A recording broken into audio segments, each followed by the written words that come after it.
2024 निर्वाचन रे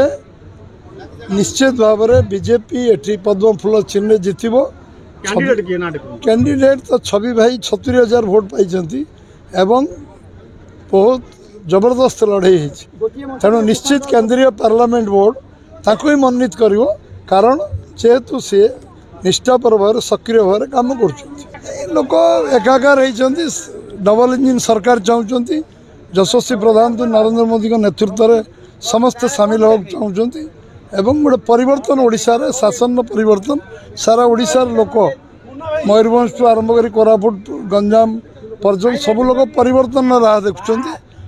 नियाली से दृष्टि बहुत आगे रही। बीजेपी सरकार बीजेडी सरकार जीव बीजेपी सरकार आसो आउ 3-4 मास व्यवधान 4-5 मास व्यवधान अच्छी जो दिन आसू गरीब लोक 40 लाख जो माने चिट फंड जो टंका आज पर्यंत फेरस्त पाऊना सरकार तांको प्रतारित करची। सरकार को आह्वान करी 2-3 मास भीतर दे दियो जदि बीजेपी सरकार जो दिन आसो से दिन ऑर्डिनेंस कर से मासे भीतर समस्त 40 लाख लोक टंका चिट फंड रे फेरस्त दो एवं जो माने 13 कोटी लोक दादन खटिया जाऊँ कर्मसंस्थान ओडिशा में दो कृषक मान रोजगार को द्विगुणा कर जो धान अभाव बिक्री जलसेचन जो अव्यवस्था ओडिशा अच्छी आमे 18% स्वतंत्र जलसेचन अच्छा से जलसेचन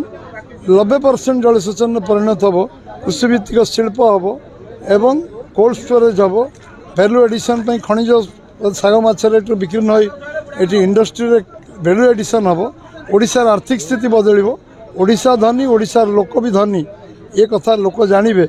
एवं ये अंचल अपार जो प्राकृतिक संपद अच्छी ताकू विनियोग करके आम पर्यटन शिल्प सारा विश्वर पर्यटन शिल्प ओडिशा को परिगणित करूँ ये भली वार्ता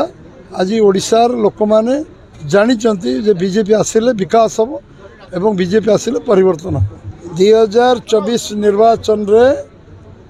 निश्चित भाव में बीजेपी एटी पद्म फूल चिन्ह जितब।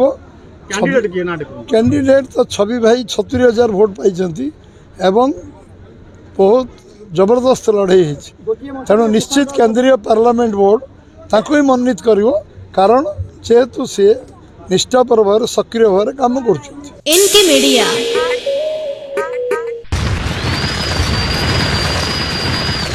N K media like share and subscribe.